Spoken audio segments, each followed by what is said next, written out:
Hello darkness, my old friend, I've come to talk with you again,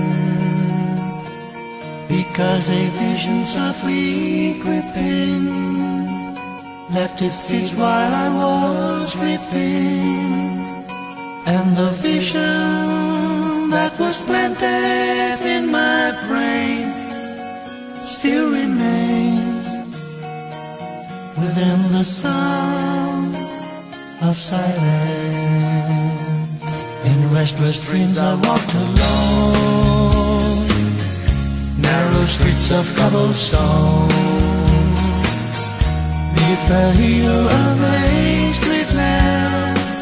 I turned my collar to the cold and damp, when my eyes were stabbed by the flash of a neon light that split the night and touched the sound of silence. And in the naked light I saw 10,000 people, maybe more,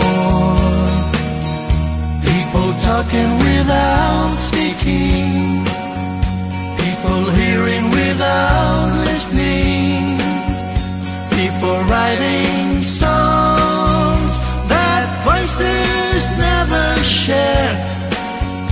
No one dare disturb the sound of silence. Fool, said I, you do not know, silence like a cancer grows. Hear my words that I might teach you, take my arms that I might reach you, but my words like silent raindrops fell and echoes in the wells of silence. And the people bowed and prayed to the neon god they made, and the sign flashed out its warning in the words that it was forming. And the sign said the words of the prophets are written on the subway walls and tenement halls